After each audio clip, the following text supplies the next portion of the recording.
Bienvenidos al segundo programa de una serie sobre el teatro y las artes escénicas a propósito de la celebración de los 10 años del Laboratorio Internacional Traspasos Escénicos y el 45 aniversario de la Universidad de las Artes ISA, nuestra casa de altos estudios.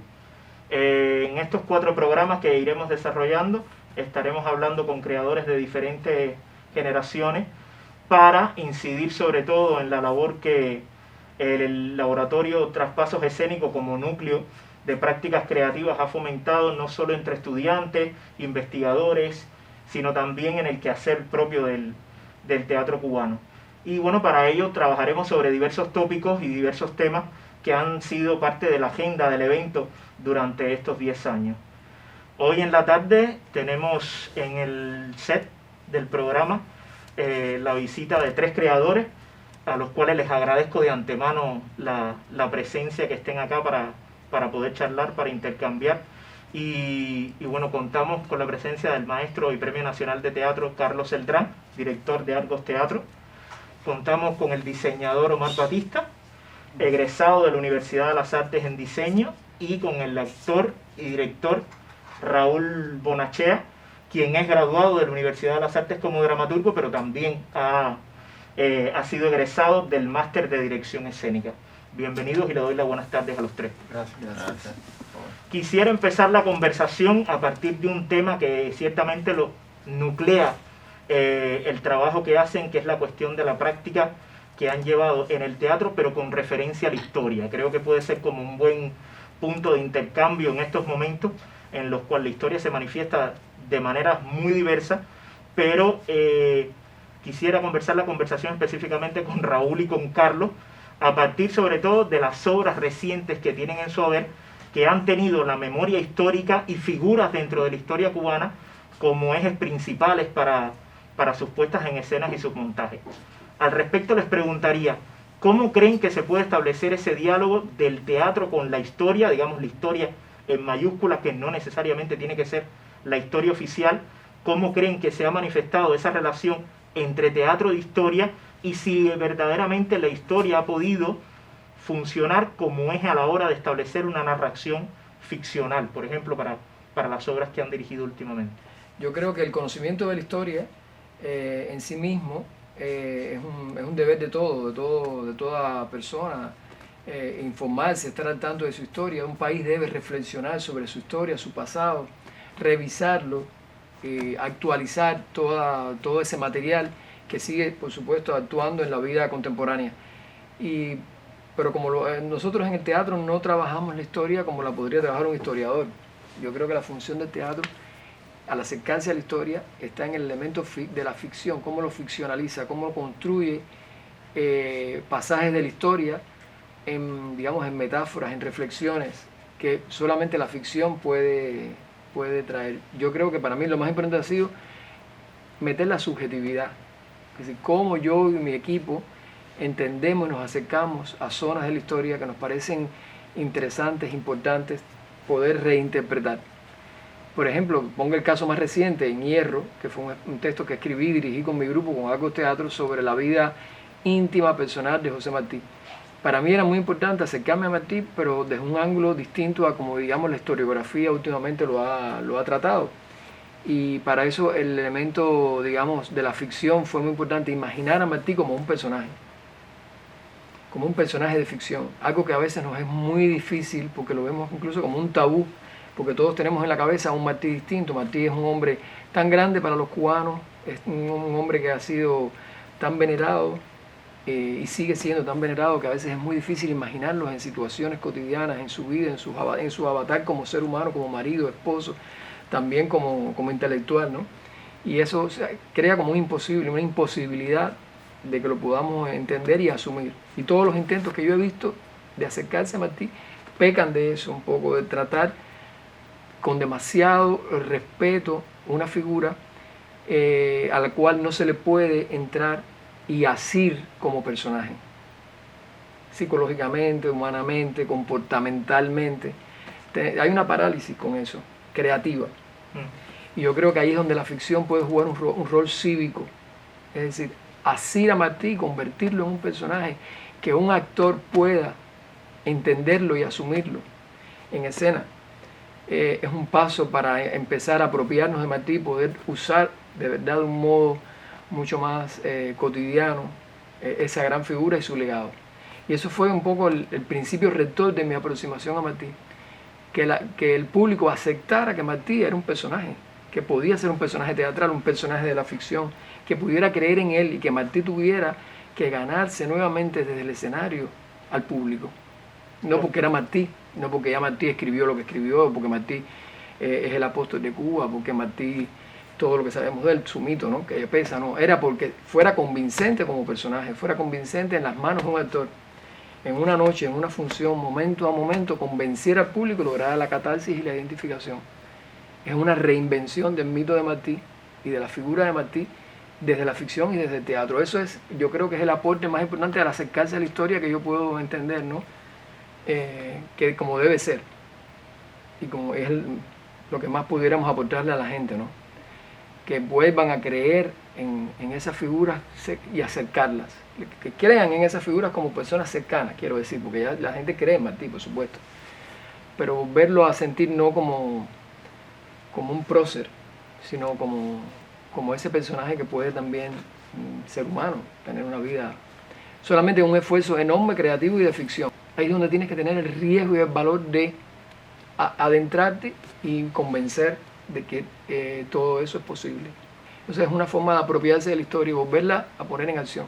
Eso en cuanto a la historia, a materiales de la historia, ¿no? Porque en los otros espectáculos he trabajado con la memoria directa, pero más bien mi memoria generacional, hechos de mi pasado, de mi vida. Pero que pertenecen también a la historia. Que ya pertenecen a la historia porque ya estoy viejo, entonces ya han pasado décadas. Entonces ya todo lo que yo cuento a través de otros espectáculos como 10 millones o Misterios y Pequeñas Piezas, que parto de contar mi infancia, mi juventud, mi relación con mis padres, con el contexto histórico en el que eso ocurrió en los años 70, 80, finales de los 60, también es un rescate de una memoria colectiva.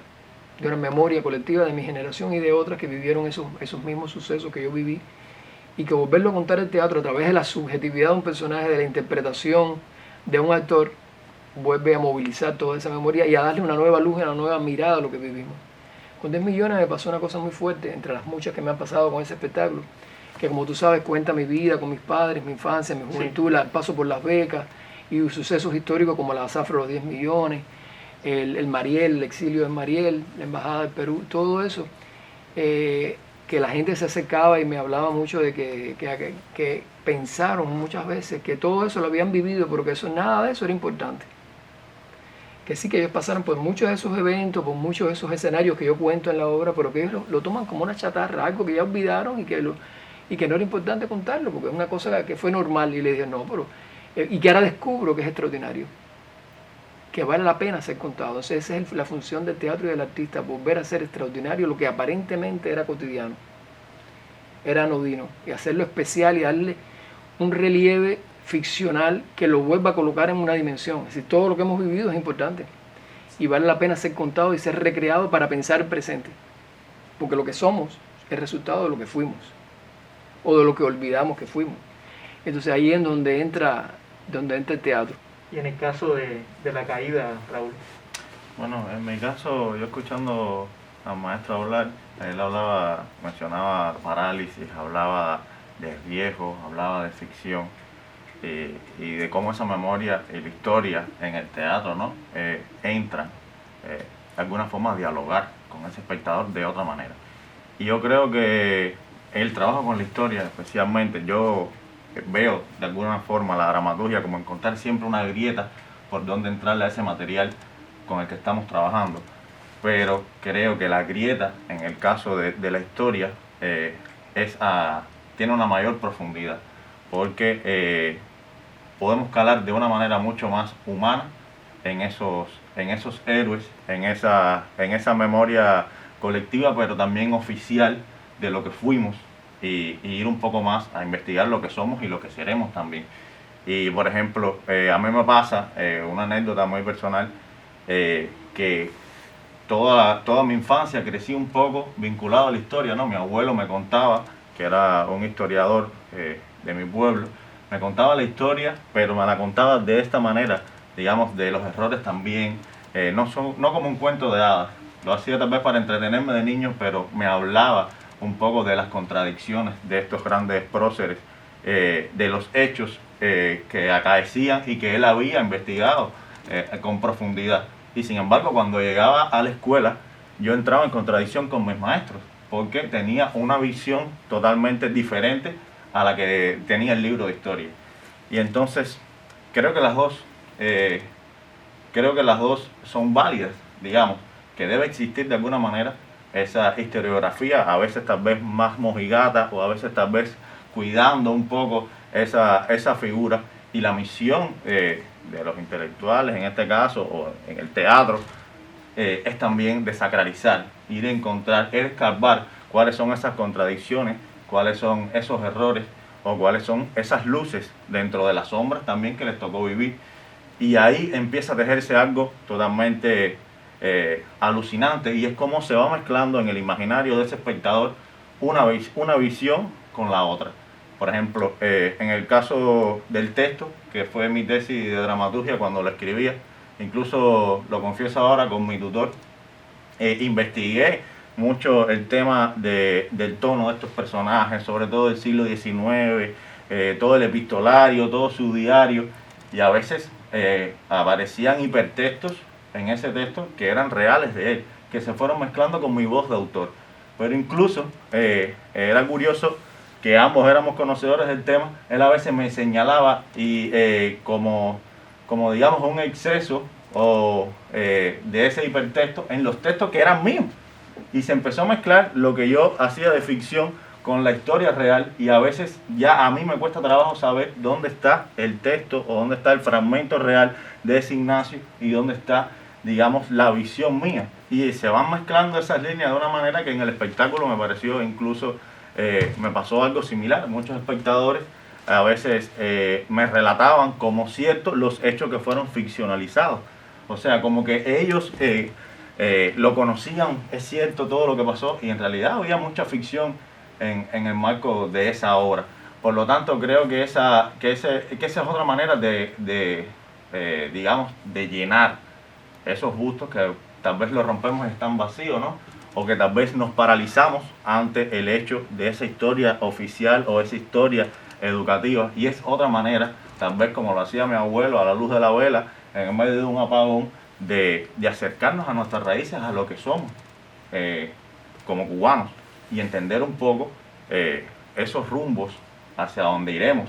Y eso me parece interesante, porque el teatro, como esas historias de vida, como esa historia oficial, como esas memorias, ese carácter efímero lo hace mágico y hace que una y otra vez podamos revisitar ese ejercicio de descubrirnos en la oscuridad de la sala.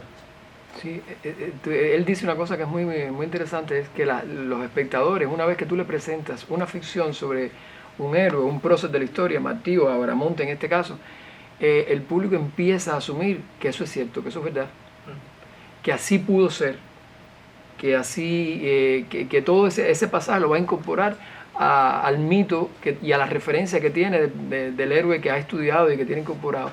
Y me pasó todo el tiempo con Martí, que daban por sentado muchas de las cosas que, claro, yo dedujimos todos entre todos, de las cartas de Martí, las cartas entre su esposa y él, cómo debió haber sido esa intimidad, esa relación, esas discusiones, recrearlas a través de escenas de ficción, en base, claro, a una investigación que tiene puntos de verdad, pero el resto es una invención, un acercamiento que uno hace a través de la imaginación, y que el público la asume después como verdades. Y yo creo que ese es el gran poder de la ficción, de instalar dentro de la, digamos, la memoria colectiva del espectador huecos, fisuras que la historiografía no te puede dar.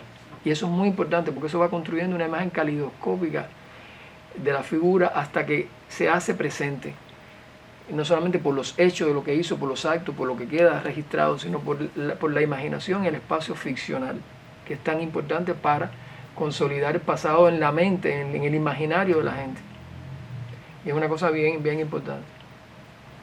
Me interesa ahora, Omar, porque ellos hablan desde la experiencia como directores e incluso como dramaturgos de las obras que han gestado al respecto con estas figuras históricas.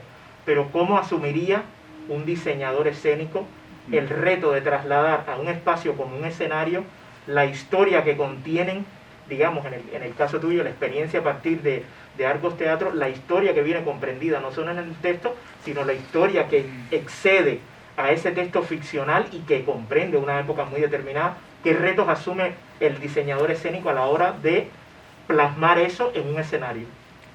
A ver, yo he tenido la oportunidad de diseñar dos de las piezas que Carlos menciona. Misterios, pequeñas piezas y diseñar la escenografía. Porque la escenografía no solo el espectáculo, también estamos dando el vestuario, en este caso le pertenece a la de Emil Cuenca, se hizo un equipo, como bien Carlos dice. Y en mi caso, por ejemplo, Volar de Misterio, que es la primera pieza que yo diseño en Argos Teatro, fue para mí un reto, en primer lugar porque Argos es un grupo que tiene ya un antecedente importante desde la visualidad escénica, desde la visualidad también como desde el diseño, ¿no? Como espacio. Y yo tuve la intención también de subvertir ese espacio. De hecho, creo que fue una de las primeras cosas que le dije a Carlos: ¿tú estarías dispuesto a hacer otra cosa? Y Carlos me dijo, claro.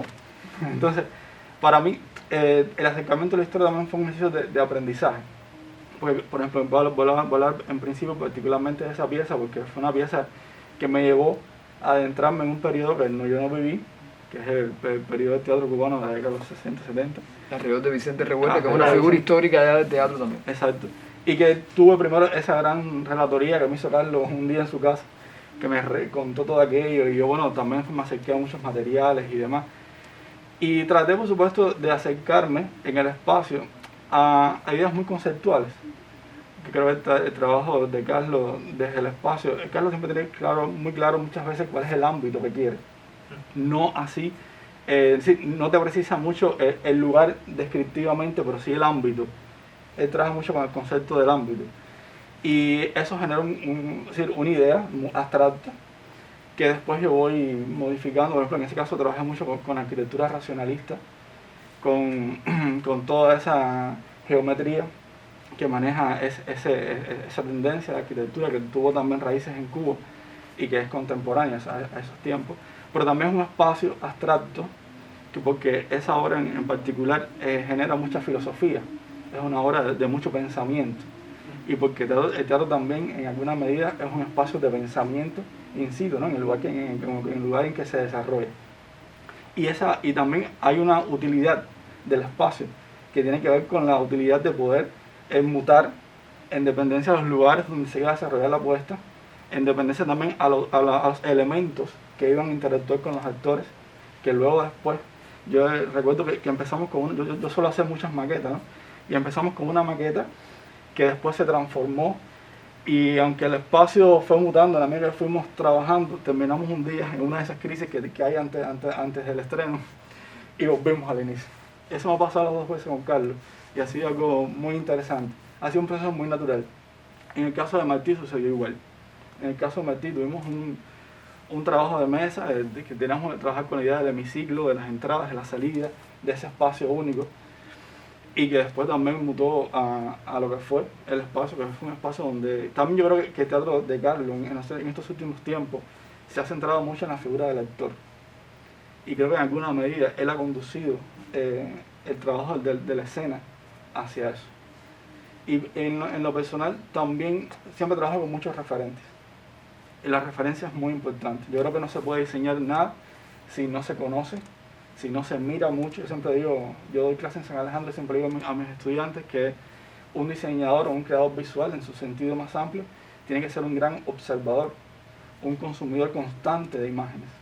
Y es de alguna manera lo que digo ahora. Yo siempre de alguna manera esté trabajando en un proyecto o no, estoy consumiendo muchas imágenes de mucho tipo, porque además no solo soy escenógrafo, sino también que me desempeño en el ámbito del diseño comunicacional. Y es una práctica constante en mi ejercicio cotidiano. Y creo que en alguna medida estas dos piezas han sido un reto también de construcción, de elaboración, de conceptualización, porque en definitiva han sido de las dos primeras piezas que he hecho en el ámbito teatral, una vez graduado de la universidad. Sí, Omar, es muy curioso porque es lo que ha aportado en estos dos montajes a la visualidad nuestra, que quizás está un poco en 10 millones también, de algún modo, es romper la narración visual del espacio real, ¿no? Sí. Si ocurre aquí, ocurre allá, hay que graficarlo de algún modo. Yo trato de ser muy sintético en todos los anteriores, pero sí siempre grafico. Y es parte de una abstracción, de crear ese ámbito, un espacio como un desván para la acción, donde la acción va a mutar. Van a ocurrir muchos sets dentro de un ámbito, de un espacio. Y eso ha sido bien porque lo que te hace una arquitectura. Lo que al final buscas hacer es como una arquitectura que pueda servir para todo y que cree ese espacio. Y en Misterio es era la guardilla del artista, de Vicente, encerrado en su casa y demás, pero no se ilustró la guardilla. Sí, estaba la camita, estaban los pequeños objetos que se necesitan para poner eso en tierra, ¿no? Donde vivía, donde dormía. Pero todo lo que crea, te crea una abstracción que a la vez arquitectónica, que a la vez juega por algún referente con eso sin tener que ilustrarlo o graficarlo. Así fue en Martí. Él empezó con la idea del hemiciclo, de que todo debería ser en redondo, en alguna medida la figura leve. Eran paredes redondas con muchas puertas de acceso. Y esas puertas, eso empezó siendo muy realista, tenía hasta... Textura, papel. Tenía empapeladas las paredes, parecía un hemiciclo, un salón victoriano. Pues siglo tenemos XIX. la pretensión de dar ese ambiente neoyorquino. Neoyorquino, de los interiores, papel. entonces, de las habitaciones redondas con todas las cenefas y las puertas. Y aquello se fue eliminando y lo que quedó fue El hemiciclo negro. el hemiciclo. Y yo cuando se pintó de negro, que era fue interesante porque era como un vientre redondo que acapara toda la acción. Y entonces ahí no hubo ninguna referencia y estaban todas. Estaba la circularidad del vientre y en el medio, en ese amplió mucho el escenario porque y en esa barriga, en ese vientre, en ese gran útero, ocurría todos los sets de la vida de Martí, en esa oscuridad. Y fue un gran espacio para mí, porque apenas se ve, es un espacio invisible que lo concreta todo y tú no lo ves y está. Si no estuviera fuera distinto, pero está y no se te hace tan presente, pero te está funcionando como un referente simbólico, no sé, no te puedo ver. Sí, De no, algún modo. Además, algo también tiene una peculiaridad, que es una sala, que no es propiamente un teatro, sí, con toda su arquitectura teatral y todas las posibilidades que da un teatro de otro tipo. Y yo he tratado de alguna manera de subvertir esa arquitectura propia del lugar de representación. Y otra cosa que es el diseñador con que yo trabajo que más maquetas hace. Y es muy bueno porque te hace siempre una maqueta y tú puedes verlo, entonces eso se va transformando y se va transformando y transformando. Y es muy útil que el diseñador no quiera defender desde el principio una idea cerrada. Porque yo mismo en las puestas no tengo nunca una idea cerrada, la cosa va mutando y cambiando en la medida que se improvisa y se avanza y vamos conociendo lo que no conocíamos al principio. Para mí es un viaje y lo que se destila es lo que queda.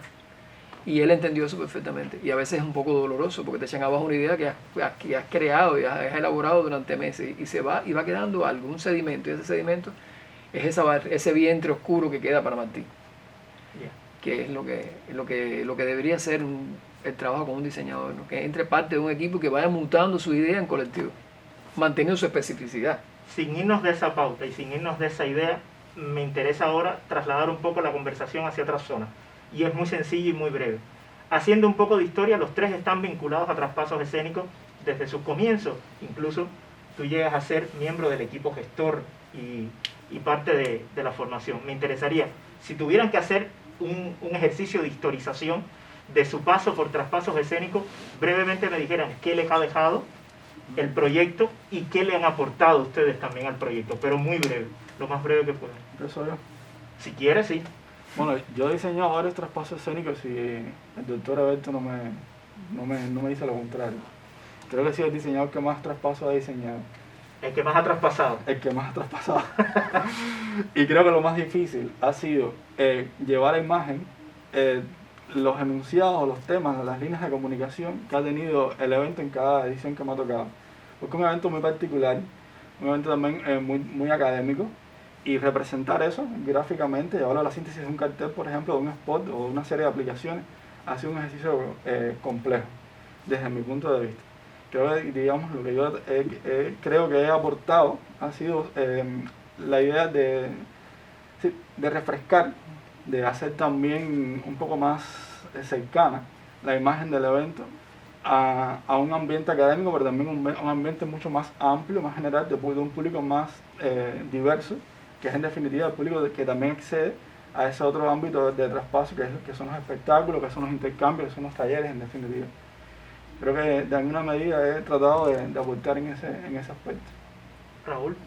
Para mí Traspasos ha sido un espacio de crecimiento y que se relaciona mucho con todos los temas que estábamos hablando anteriormente, no solamente, digamos, en la parte creativa, sino también en la parte de gestión, en la parte de movilizar ideas, de estar, digamos, haciendo cualquier cosa, pero sobre todo me ha permitido a mí y a los que han trabajado conmigo, por ejemplo, de recibir talleres con el maestro Cetrán, con otros profesores que han aportado mucho a la creación a mi creación como director y a su formación también ellos como actores.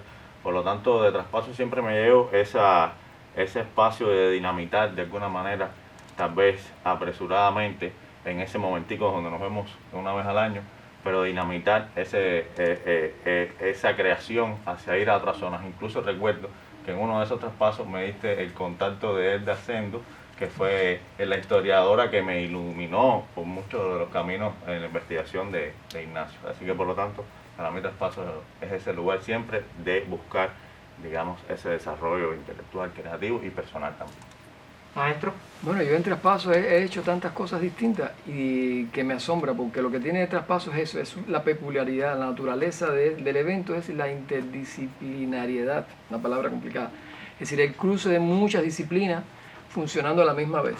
Y yo he puestas en escena de mi repertorio varias veces, para públicos muy diversos, latinoamericanos, europeos, que se han presentado. Y también he tenido que dar talleres, he tenido que dar conferencias, he tenido que estar en mesas y escuchar a otros, a maestros, incluso a gente de primera línea en el pensamiento teatral latinoamericano, teóricos importantes, directores importantes, compartir mesas con ellos. Así que he hecho distintas cosas. Y es lo que me gusta del evento, que no es un festival de teatro, no es un evento académico, no es un evento teórico, no es un evento de talleres, es todas esas cosas funcionando a la misma vez. Y eso lo ha logrado Alberto, y yo creo que eso es la especificidad de ese evento y lo que lo hace propio y único dentro del panorama de los eventos culturales y teatrales en Cuba. Bueno, verdaderamente les agradezco mucho la conversación y les agradezco la gentileza que hayan accedido a esta entrevista. Y bueno, nada, recomendarles que sigan estos programas donde seguiremos debatiendo sobre cuestiones inherentes al teatro, a la escena, pero desde principalmente el espacio propiciado por Traspasos Escénicos. Hasta otra ocasión.